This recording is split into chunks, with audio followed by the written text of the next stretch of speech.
a César o que é dele, de Jesus, mas a Deus o que é de Deus, a Ele só.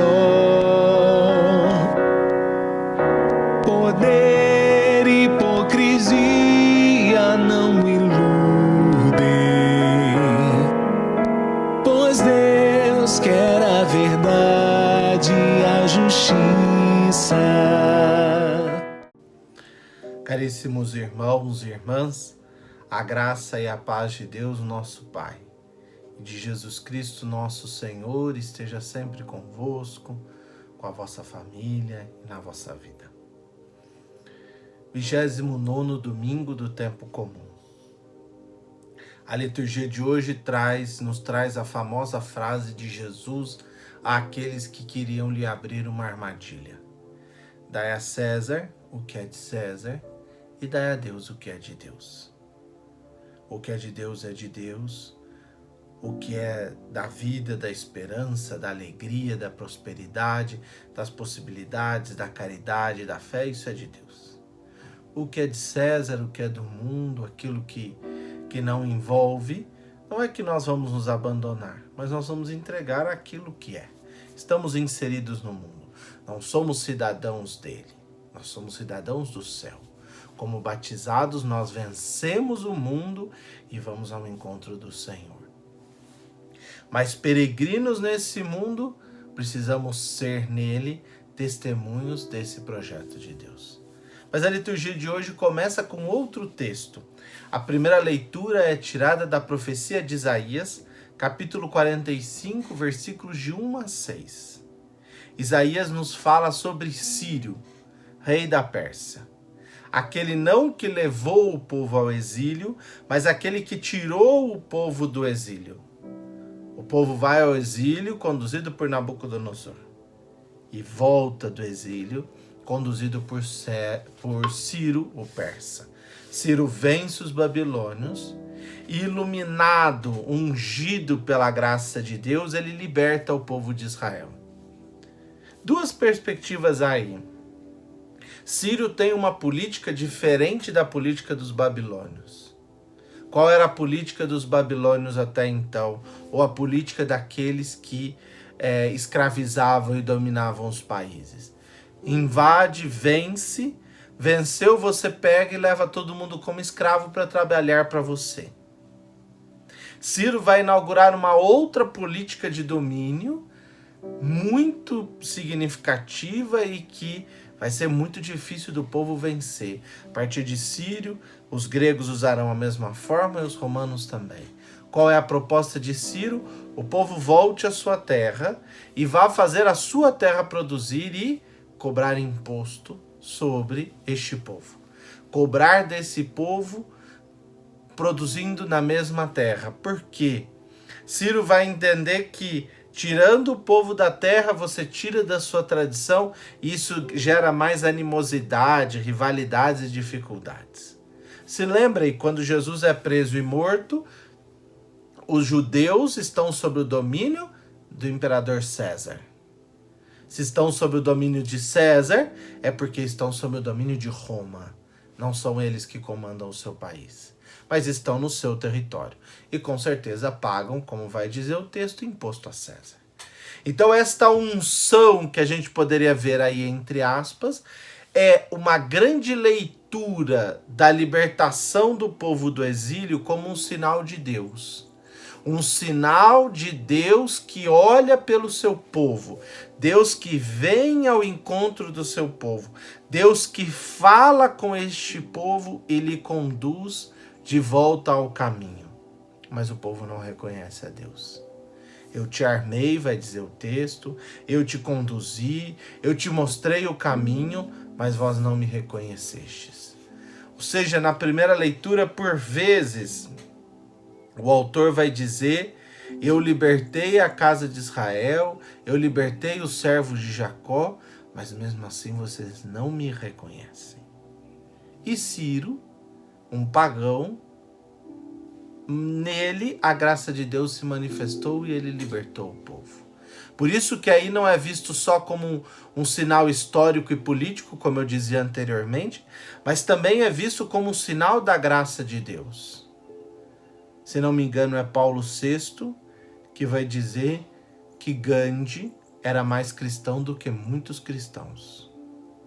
E não era cristão porque ele era batizado, mas o princípio de vida e de fé que ele seguia estava baseado naquela confiança e a certeza do Senhor. Por isso, meus irmãos e irmãs, eu volto lá atrás. Nós precisamos tomar muito cuidado, porque esse reino pode ser tirado de nós e dado a um outro povo que percebeu a ação de Deus. Jesus vai dizer aos sumos sacerdotes e aos anciãos: esse reino será de vós e será dado para as prostitutas e para os cobradores de impostos, porque eles realmente perceberam a ação de Deus.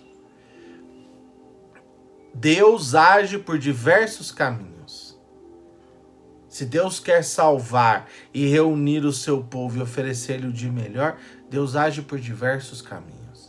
Mas é preciso que também estejamos atentos a perceber essa ação de Deus. E não queiramos colocar Deus numa armadilha. Por vezes, trilhamos caminhos ocultos e achamos que Deus também trilha esses caminhos ocultos. Evangelho de hoje, Mateus 22, 15 e 21. Dai a César o que é de César, dai a Deus o que é de Deus. Mas vamos ao texto. Os fariseus, os saduceus, os mestres da lei, os sacerdotes estão extremamente indignados com tudo aquilo que Jesus vem dizendo nos últimos domingos. Nós estamos ouvindo da festa do reino que foram convidados e não foram, do reino de Deus que vai lhe ser tirado. E Jesus vai contando essas parábolas e apontando para eles, que deveriam conduzir o povo na direção correta, não o conduzem. E agora, sobre o domínio dos romanos, também não conduzem.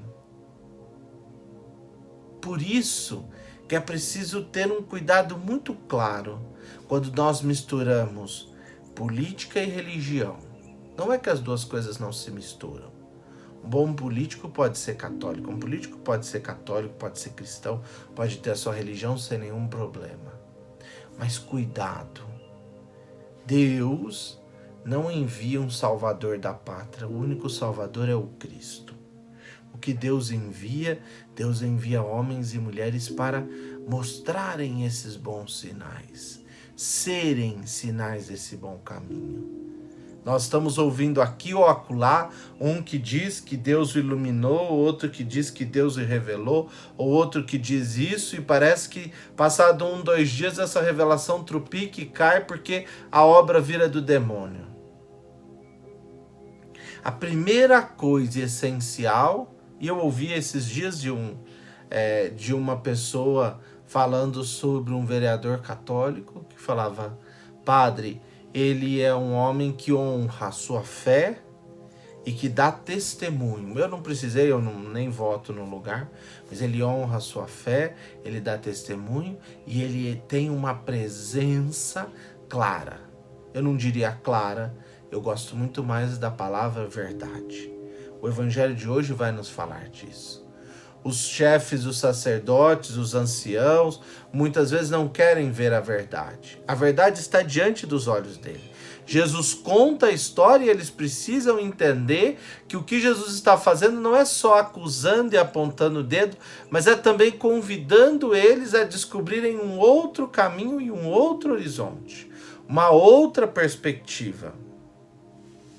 O que Jesus está fazendo é apontando para eles que é possível se basear num outro projeto. Mas para se basear nesse outro projeto, uma coisa é fundamental e essencial: colocar a sua confiança, a sua esperança no Senhor. E não ficar aprontando armadilhas. Ou como vai dizer Jesus de uma forma muito dura e muito clara: não ser hipócrita. O que é hipocrisia? É aquela pessoa que está com o pé em duas canoas. Ou a pessoa que segue a dois deuses. Você ama um ou odeia o outro, não pode amar os dois. Não dá para eu aderir ao mundo com todas as suas realidades e aderir ao mesmo tempo a Deus. Deus nos pede na sua plenitude que nós voltemos o nosso olhar para Ele. E precisamos preparar os nossos corações e as nossas vidas para compreender essa ação e esse amor de Deus por nós. Mas cuidado, meus irmãos e irmãs. Cuidado, porque Deus não nos pede para afastarmos-nos do mundo.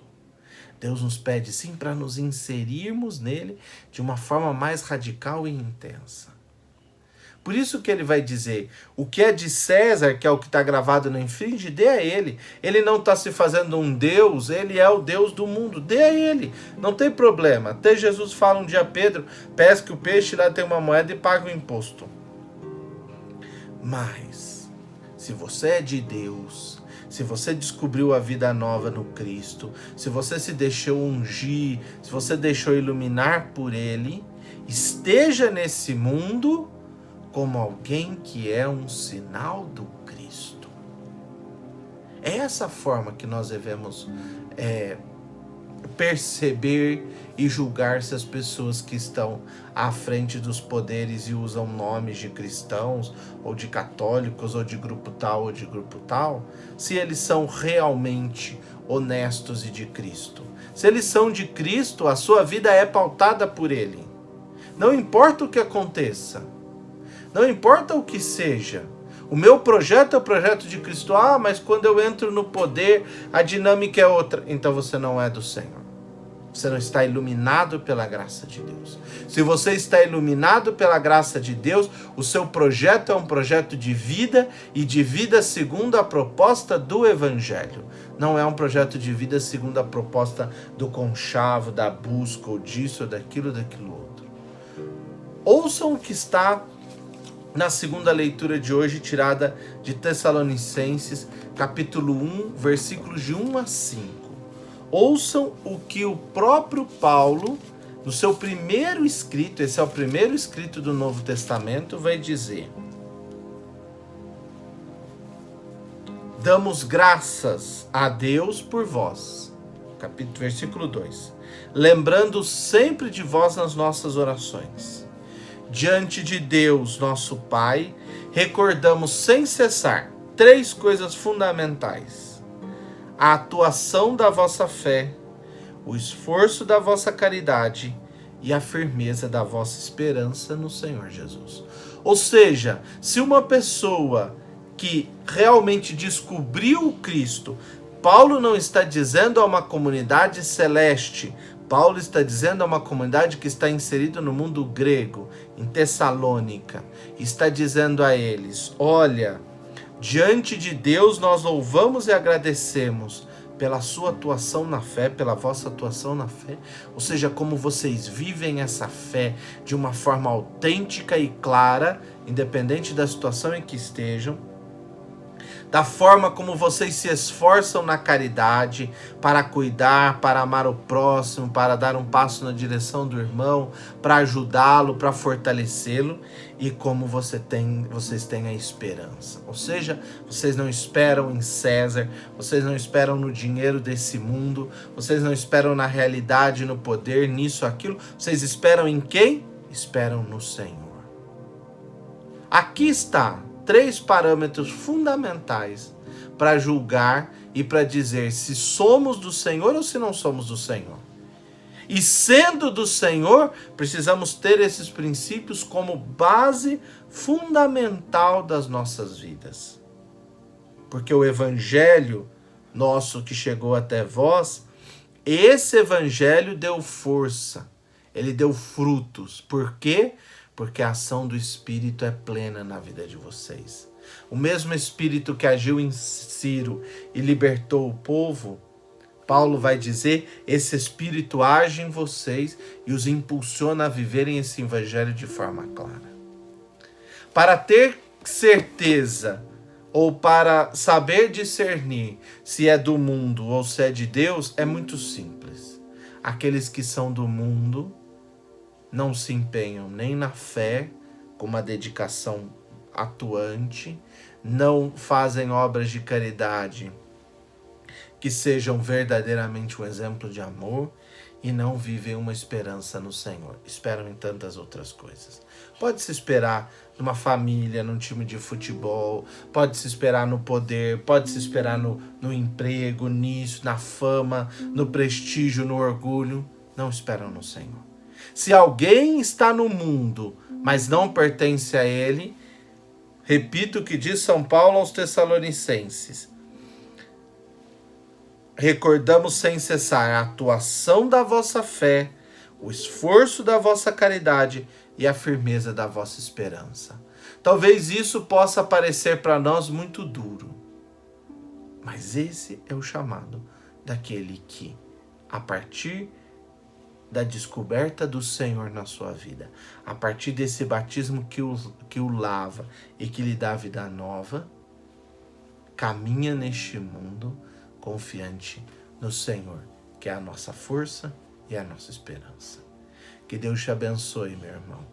Que Deus te abençoe, minha irmã, e que podemos pedir ao Senhor essa graça. A graça de cada dia mais caminharmos no caminho dele. E não abandonarmos o mundo, mas sim, como cidadãos do céu, caminhamos nesse mundo, aguardando o encontro com o nosso Senhor. Fiquem em paz, Deus os abençoe e os guarde.